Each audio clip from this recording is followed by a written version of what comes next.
Everybody has a story, but not all stories are being told. This is Benson the Storyteller, and these are some of our untold stories.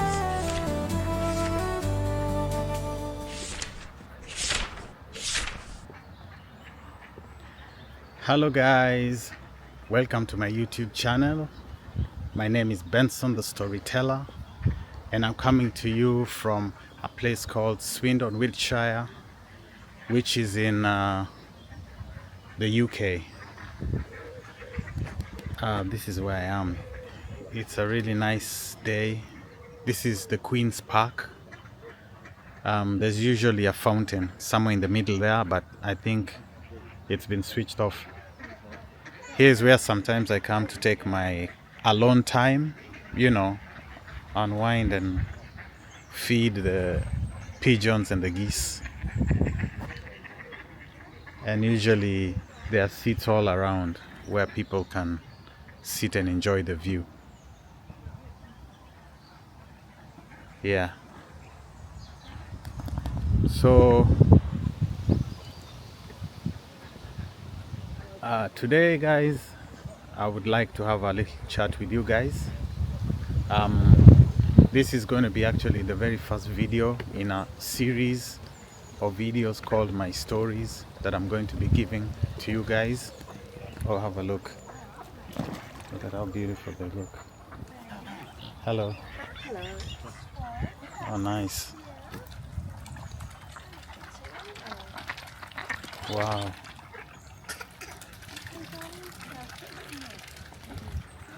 They look really nice. Yeah, this is a very beautiful park.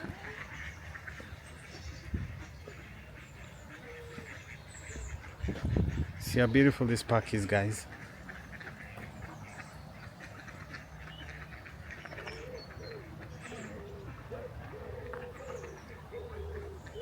Yeah. Welcome to my YouTube channel. For those of you who are new, thank you for watching, and please consider subscribing to my channel. For those of you who've been watching me, welcome back and continue watching my videos. My name is Benson the Storyteller, for those of you who don't know, and I'm coming to you from the Queen's Park, which is in Swindon town, in Wiltshire. That's in the United Kingdom. Now, originally, I'm from a county called Kisumu, a place called Nyakach, town called Katito, and my village is Gemrai. So that's in Kenya, the western part of Kenya, and I moved from Kenya to the UK to work. And so I got a work permit, and I've currently been living here in the UK for 2 years now.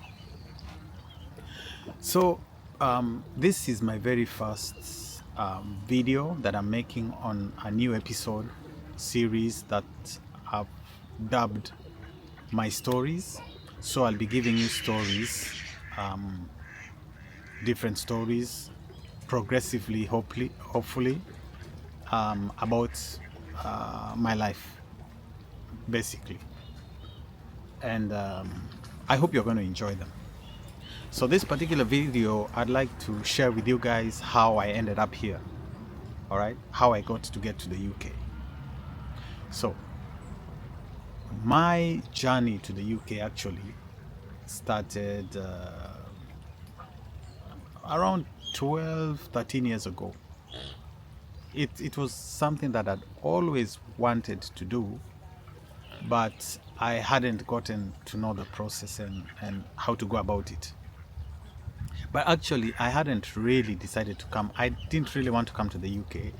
I'd have preferred to travel to Australia or America.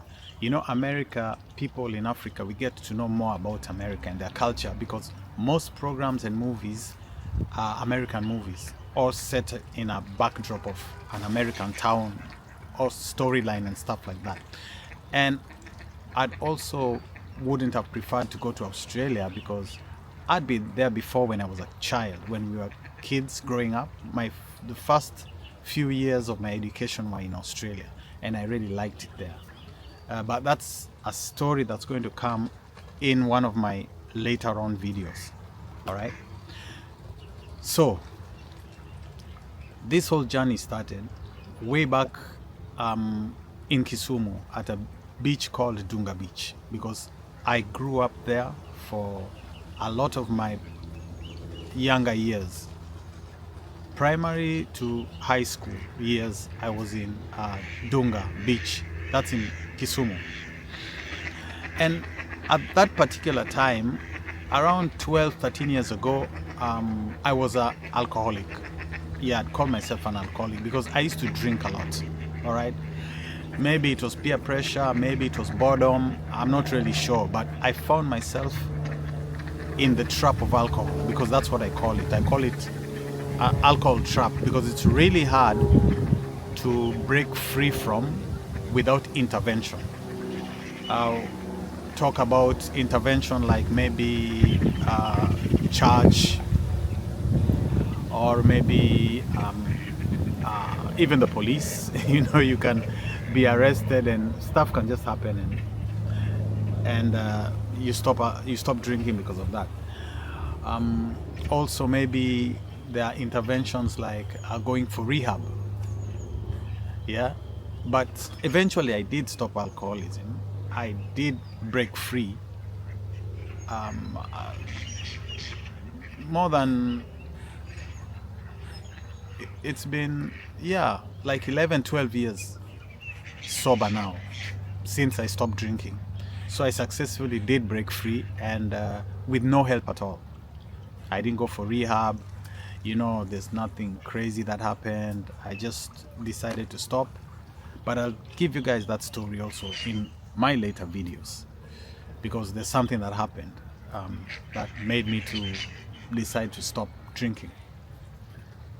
So around 13 years ago, when I was still drinking, I went to, I'm a very specific drinker. When I used to drink, I never used to go to any pub. I had specific places that I went to. So I used to drink at a place called Fabo. There's a bar called Fabo. Yeah. And that was my bar of choice. That's where I always went to drink. So I had to have a drink every day, and a proper drink. But I wasn't the type of alcoholic that you'd find blacked out on the road, abusing people or in fights. I was generally, it wasn't really easy to know that I was an alcoholic unless you really followed me and saw the way I used to drink, because I'd carry myself averagely well, I think. And I was also a functioning alcoholic, meaning that my life went on. I was functioning and working within my alcoholism. All right. I used to do work like work that kind of had me using electrical machines. I used to do wiring, all that has to do with electricity. And I used to do it while I was drunk. And I never really got a serious injury or electrocuted or some crazy stuff like that. So that's why I say I was a functioning alcoholic, but still an alcoholic nevertheless. I won't try to sugarcoat it or anything. So it was at that particular time as an alcoholic that I came to meet a guy called Ryan. We met just by coincidence on the road, because he was a tourist, and he had a backpack. He was a traveler. So he had come to the beach just walking. I met him randomly on the road, and I decided to approach him and say hello, and we got to talk. And usually I'm a kind of reserved person. I'm kind of an introvert. But funnily enough, when I've taken some alcohol, all of a sudden I'm talkative and I'm friendly, I'm an extrovert. And maybe that's why sometimes I used to take alcohol, because it makes me more like social. So within a very short period, we became friends, and somehow I ended up convincing him to go to Fabo pub. So as we were at the pub, we started talking, and then before we knew it, it was quite late, and then it started raining. and he wanted to go back. So I told him, look, Ryan, instead of going back, I stay not far away from here. So maybe you could come, stay with me, chill, and go in the morning. So we bought some drinks, went to my place, and we stayed there.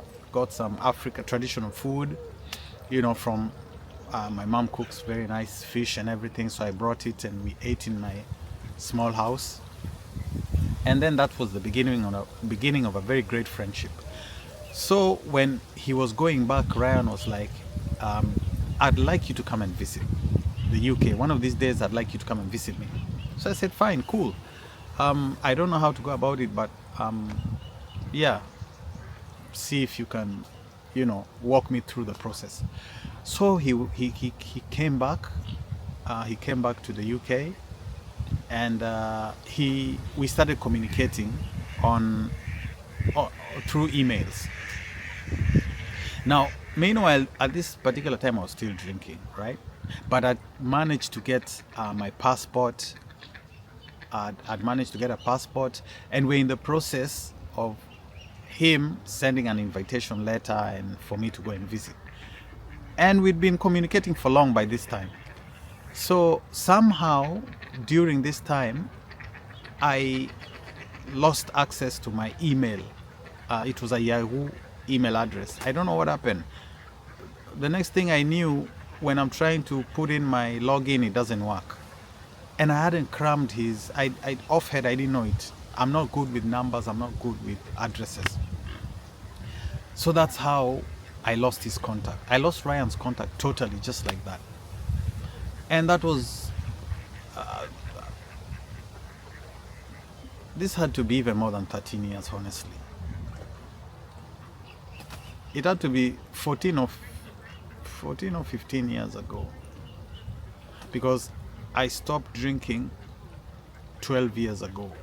And it was, at the time I was still drinking. Yeah, it had to be like 14, 15 years ago. So I lost his contact totally, and there was a total breakdown in communication. So I was like, so I have this passport, I don't know what to do with it. I'd taken it because I wanted to go to the UK to visit Ryan. So I just shoved put it somewhere under my documents and forgot all about it. Now, carry forward. Around 4 years ago,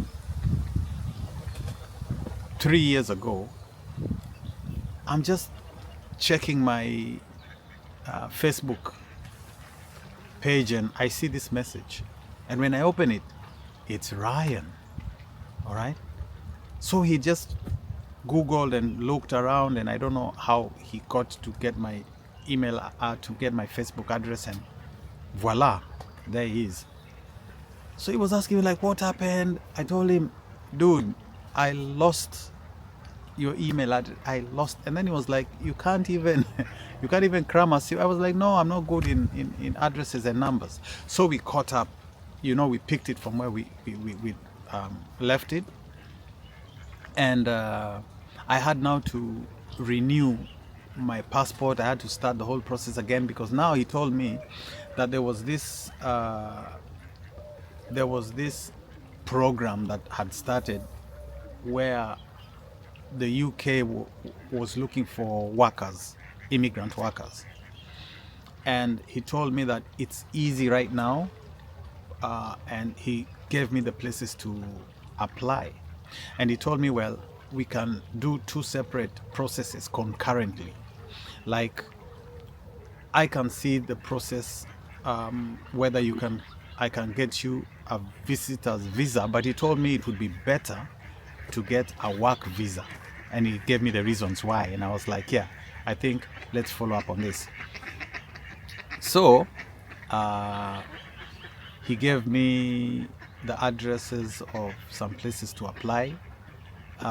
There's this site called Indeed, Indeed, where they offer a lot of job opportunities.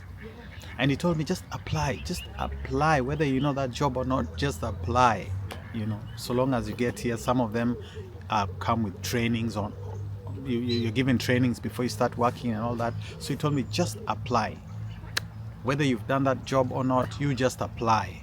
And at least one of them are going to respond. So I used to apply every day. Like I applied to even 20 different companies on Indeed every day.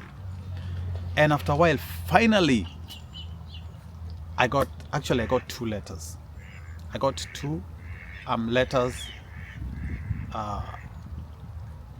accepting, because when you apply, you have to put like you have to put your information. You have to send them your profile. There's a lot of paperwork that you have to do. You have to send them your CV. There are different requirements. So I did all that, and I got 2 acceptances. I told Ryan, and he was like, yeah. He had a look and said, pick this one. Now, before I talk about that, let me tell you about this work visa thing. The UK had some issues with the rest of the European Union, and it led up to this Brexit thing, where the UK decided to break away from the rest of these European countries. And what that did was, a lot of the workers who used to work in the UK came from those European countries. So some of them decided to leave and go back. And at the same time, we had this COVID thing. And after COVID, people lost their jobs, people died. There were a lot of vacancies in specific sectors of the economy. And so the government had to find a way of refilling these positions. And there were not as many workers as they had wanted, so there was a lot of shortage in specific industries.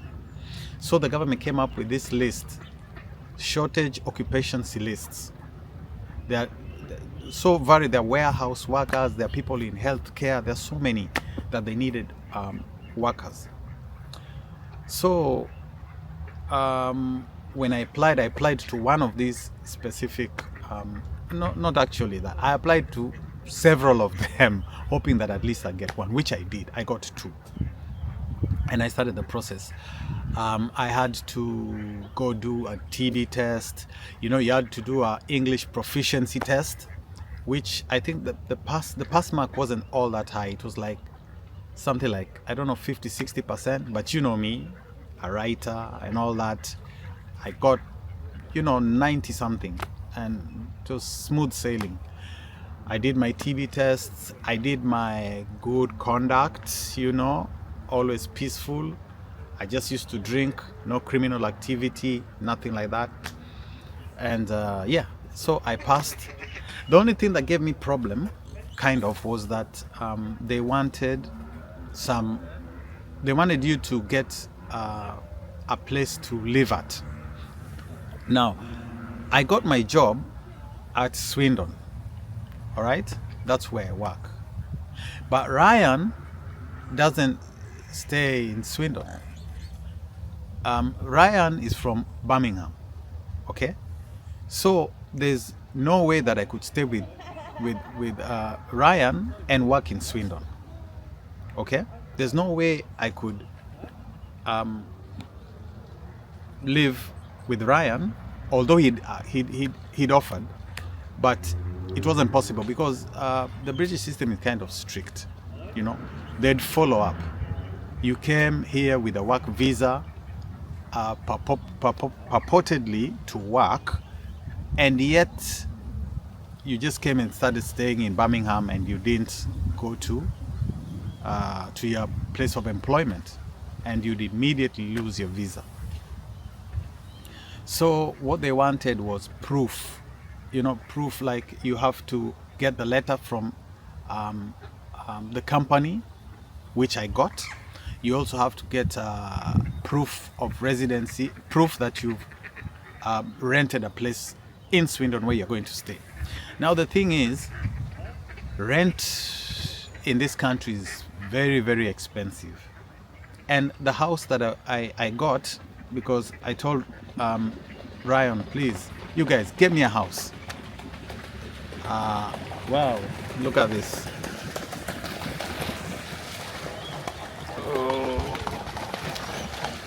Oh, guys, beautiful.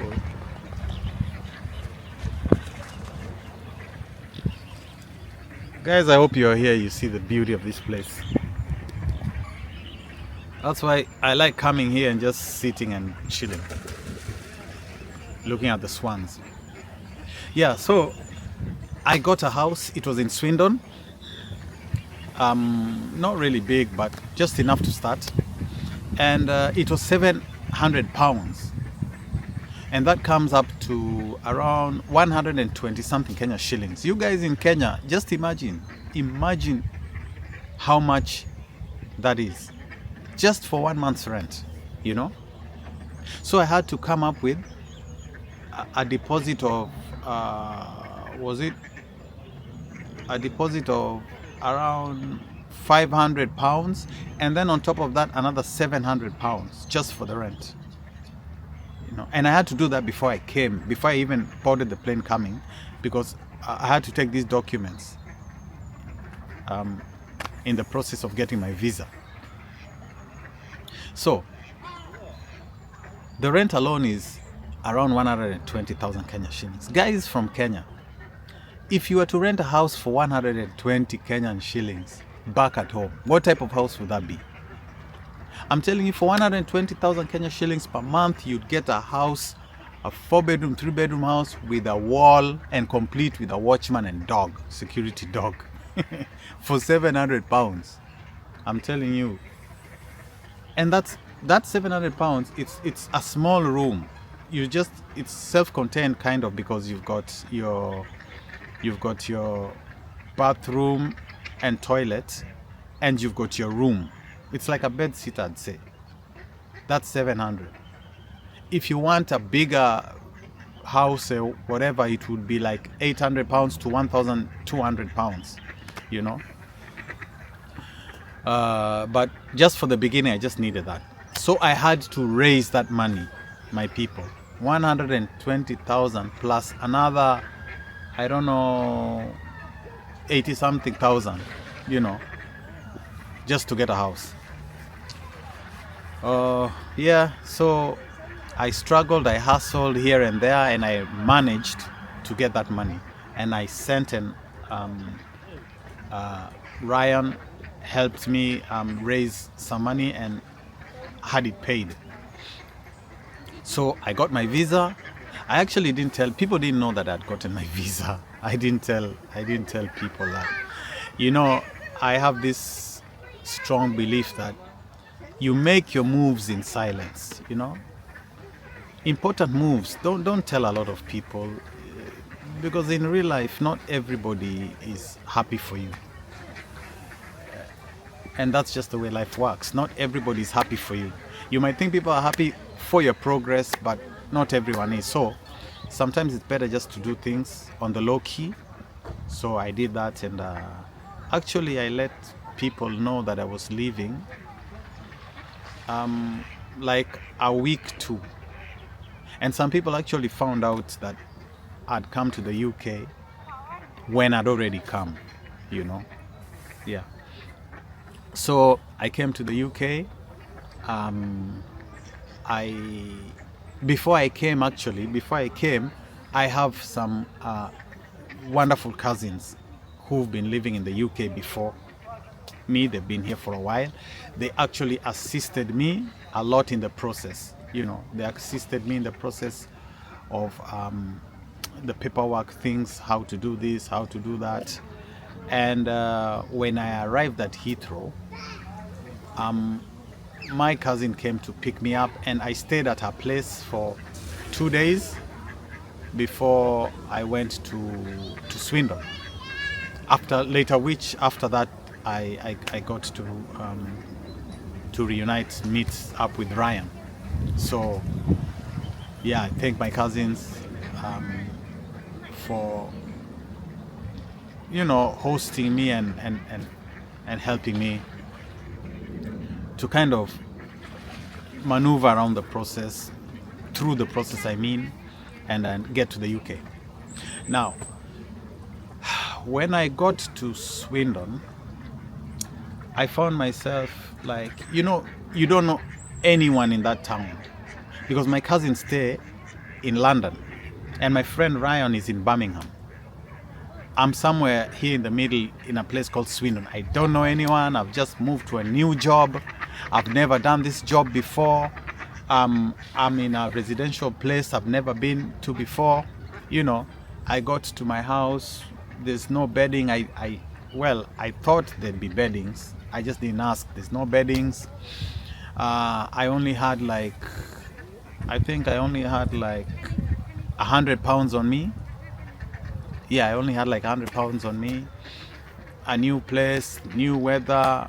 Immediately, I just knew this weather is crazy, because I came in summer. Yeah, I came in summer, and I remember the first thing that kind of got me a little off was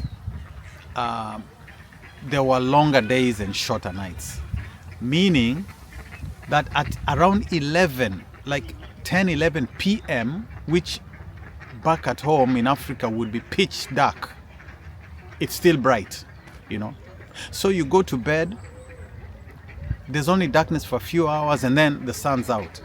So like at 4-5 in the morning, the sun's out.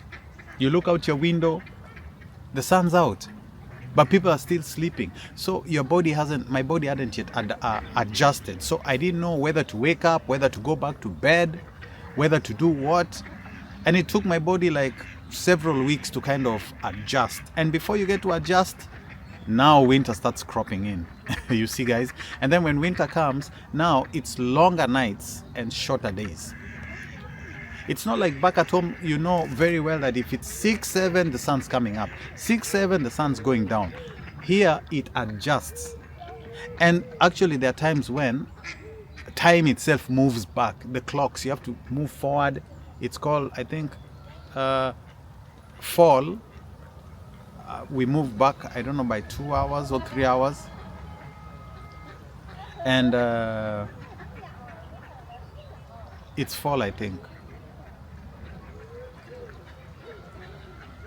Yeah, so there are months when the time, if you're in Kenya and if you're in the UK, there are times when the time difference is 3 hours. And there are times when the time difference is 2 hours.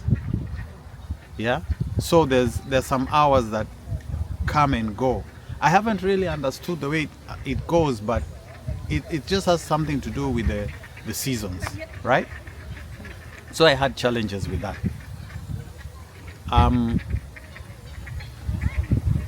So later on, Ryan came, one of these days I'll do a video with him. Ryan came, he, went with him around. I visited him in Birmingham. I visited some of my cousins also. I visited some of my cousins in London. I've been moving around with some of my workmates because now I've gotten to know friends also who I work with, because in my company we've got different people from different countries. There are a lot of people from other African countries like Zimbabwe, Zambia, Nigeria. So I got to meet people from different places. So far, I'd say that it wasn't so hard at that time to come to the UK, because they needed a lot of workers. But with the time, there are so many people who came in. And I think some people in the UK were not so comfortable with so many foreigners coming in, and so the government kind of tightened now restrictions and made it a little harder. So right now I think they closed the foreign immigrants on work visas. I think they stopped it, and it's not that easy to get here right now. So I'm kind of thankful that I did get here when I did, because otherwise it wouldn't have been easy right now. There's so many people are trying to hit me up asking me about the process and how. Some of you have told you how to do it, but right now getting a work visa is extremely hard. The government is trying to put more restrictions on the number of people, because it's not just Africans. There are a lot of people who've come from European countries, and also there are a lot of people who came illegally, because there are people who come legally and people who come illegally. So some people came illegally, people who come via boats, you know, and it's kind of putting a strain on the immigration system. So they decided to kind of put restrictions on the number of people who come in. But yeah, basically it all started at a bar called Fabo in Dunga Beach, where I met Ryan, and that's how I got the bug, you know.